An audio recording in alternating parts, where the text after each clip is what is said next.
I really love Portal. So, over a year ago, I decided to make a video talking about one of its aspects that I love to death, the music. I'm actually proud of that video as much as I despair over any imperfections it has. Something that I'm proud of is the fact that I was able to give some insight into why the Portal soundtrack is fantastic. However, there was one issue that I have with it that might be more noticeable than any other issue. Despite the title being the music of Portal, it was more or less an excuse for me to talk about self-esteem fun, while also setting context why I think the song itself is really good. But I mean, you live and you learn and all of that, and I did an okay job describing the first half of the soundtrack. But wait, if I said the first half of the soundtrack, then that means that there's another half that I never covered, especially one song that I failed to mention that might cause riots in the streets if I don't address soon. So, allow me to discuss some other songs in the Portal soundtrack that I missed the first time around. By the way, if you haven't watched my previous video, this is your chance to do so now. That video already set up the context for this one due to the fact that I discussed the atmosphere and tone of Portal there. And because I don't do that here, just go watch my first video before you watch this one. I'm like 99% sure that this video will confuse you if you haven't watched my last video. I promise I'm not just showing my last one. Also, go play the Portal games if you haven't already. They're on every major platform, so you have no excuse not to play it. You'll be ruining your experience of those games by watching YouTube videos about it, so please, go play it if you haven't already. In my previous video, I mentioned Kaylee Bailey's contributions to the Portal soundtrack. Now, while I didn't say anything definitive, he was not the sole composer of the soundtrack. The other main contributor was someone by the name of Mike Morasky. I don't know if I'm saying that right, whatever. You may know some of his other work, such as him composing the entirety of the Portal 2 soundtrack, except for Once You're Gone. If you know anything about Portal 2, you know that the vibes are completely different from the first game. A massive part of that is due to the music being more, I'll just say, bombastic. Just have a comparison between the two.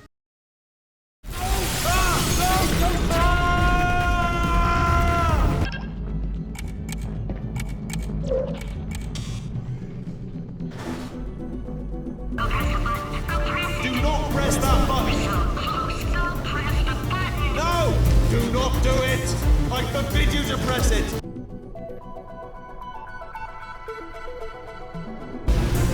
Part 5! Movie trap the stalemate button!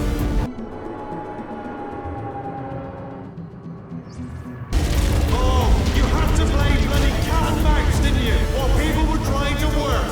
Yeah, well now we're all gonna pay the price, because we're all gonna bloody die!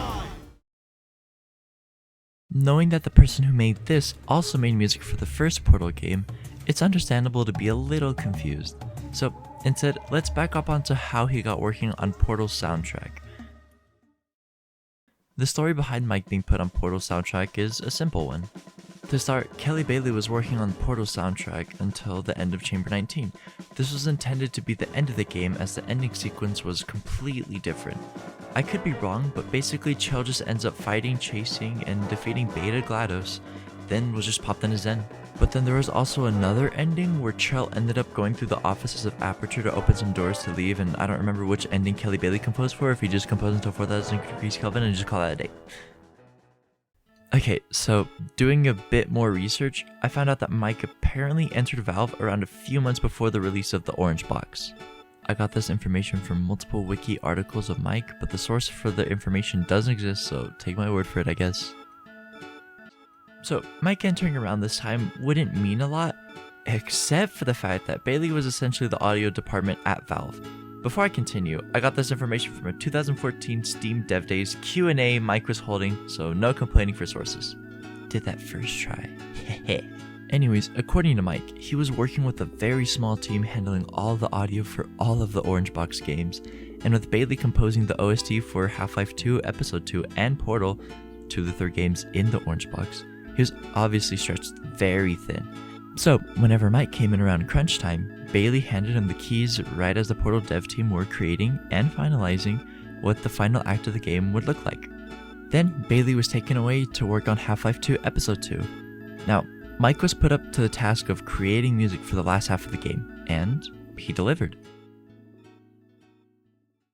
Kelly Bailey has a very distinct style with his music, making ambient tracks that have a ton of resonance and are calmly psychedelic to a point. Mike was given the task to recreate Bailey's style in the open backroom parts of Aperture, while also making new feeling music for the new boss and ambush sections that also harken back to Bailey's more ambient sounding music, but also making it upbeat and scary for how the player must have felt while traveling through the open parts of the facility.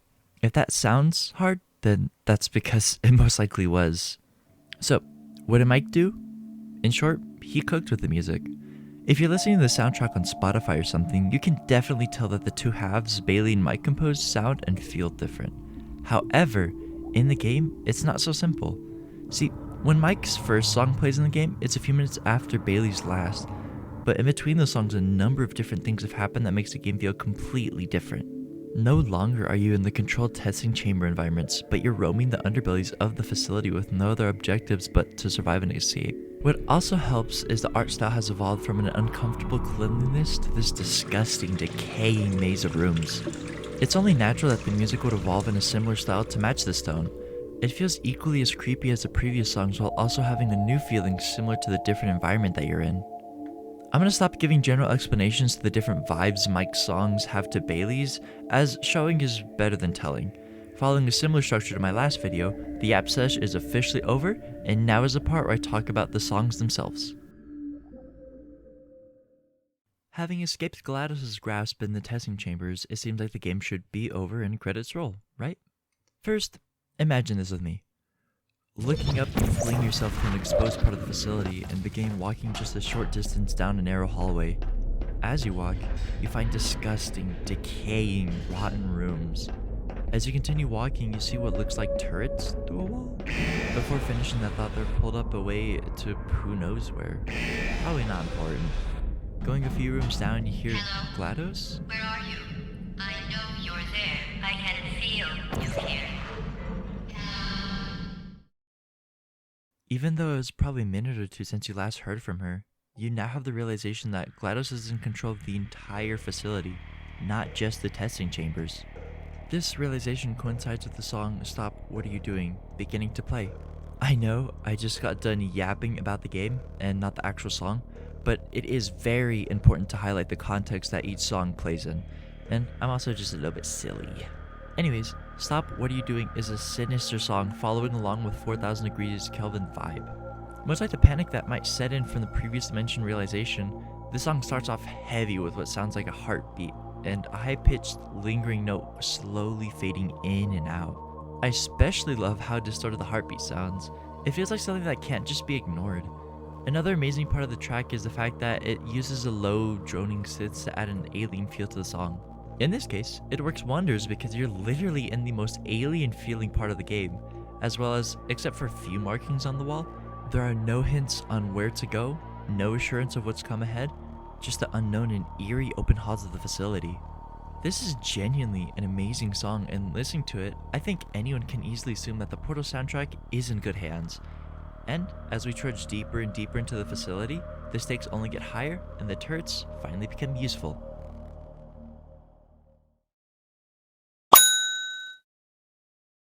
So, the song You're Not a Good Person starts off strong. I've said that about a lot of these songs. However, very soon after the song actually begins, it just dies down and turns into something reminiscent of procedural Jiggle Blown, another Portal song made by Kelly Bailey, the GOAT. The transition in between is so smart, as in this part of the game, you're already prepared to deal with any situation. So as soon as that initial shock fades, you just have to portal carefully and take care of any turrets that are immediately firing at you. It's a pretty good song for what it is, and I mean definitely credit for Mike here for making this song. However, let's move on to a better song to showcase Mike's talent and to show what he was actually cooking in this last half of the Portal soundtrack. A final boss in a puzzle game like Portal is difficult to imagine. You aren't exactly wielding a gun that does any harm, so most of what you can do is solve puzzles to run away and hopefully escape from Aperture Laboratories. But with it being implied that Chell is purposefully going to GLaDOS to confront her, a fight between the lesbians is inevitable. With GLaDOS monologuing about how erratic and weird Chell is being, she has something fall off her metallic body. The player, being the curious person that they are, places it into what looks like an incinerator? Turns out, it was a morality core stopping GLaDOS from killing you outright, and she now wants to kill you. Simple enough, but I love it, it's so based. While the fight is nothing to write home about, the music makes the fight so tense. Starting off with what sounds like a robotic scream, You Can't Escape, is filled with seemingly random robotically sounding notes. The little section that sounds like screaming is just repeated over and over throughout the song as well. This song is so cool because if you were stripped of any context surrounding the song, it really does feel like you are in the presence of an AI that's growing more and more insane. Hey, that's actually what's happening because the player is putting more and more of GLaDOS's personality cores into the incinerator. Wow! The music bleeds life into what would otherwise be an alright, if stale, battle. I mean, apart from the neurotoxin timer, it actually makes it intense. I honestly really do think that this segment is probably the weakest in terms of gameplay. However, the music makes it so much cooler conceptually because you are taking down an AI with seemingly boundless power. It just fits the whole vibe perfectly, so of course I'm gonna love it. So at this point, I've covered all the songs I wanted to cover by Mike Morasky, so what's left? If only there was a song that almost everyone has heard of that just deserves its own little segment for me to talk about. What a shame. Just kidding. Obviously, you've all read the title of the video, and if that isn't a life status, then it's gotta be the last song of the video. So, moving on to Still Alive. Still Alive really does not belong in a Portal game. To clarify, Still Alive is a song with a soft and cozy instrumental that has GLaDOS singing tenderly over. Like, that goes against the whole atmosphere of the game, but that's why it's so good. It comes out of nowhere with a guitar, drums as well, while also keeping the synth. Major branding points for the guitar. It actually made me consider listening to something other than industrial metal. It's just so silly yet cool to see GLaDOS singing. I love how she maintains a soft vocal performance for the entire song, yet the instruments around her voice make it sound more grandiose. Ella McLean is such a talented voice actor and singer. Major props for her vocal performance in this game. It's so peak. I mean, I can't really say more for the song other than what GLaDOS sings about. What was that again? Oh, she's still alive after we killed her? Could she really be still alive? I guess she can be still alive. Well, at least we know that a sequel's possible. Hey everyone, it's Jade here for what I'm dubbing the Riverside chat. After making my last video, I was really expecting it to be my last. I mean, what else could I do after talking about my favorite Portal song? It wasn't until I saw this comment by Natro, I really hope I'm pronouncing that right, where they give me some much needed constructive criticism as well as talking about the things that they loved in my video. That comment is the reason why I made this video, and might possibly make more. It's weird to have people enjoy the content that is so niche and specific that I make, but it gives me so much more motivation to just make stuff. So while I'm not saying to expect a new video soon, I'll try and work on one. Just follow me on Blue Sky to keep up to date with my progress on new videos. Yes, I am shilling the Blue Sky, not the X. I hate Twitter. I deleted my account, okay? Also, go check out my second channel. I made a new video on there that's pretty much just like a little diary or timesake. I don't know. Go watch the video. Sorry the audio sounds a little bit weird. I'm recording this like almost an entire year later, so... Thank you all so much for watching to the end of the video. That alone fuels my passion for video making, so I'll try not to disappoint if there are people invested. Other than that, I'll take my leave for now, and I'll see you all later. Stay safe, everyone. Bye!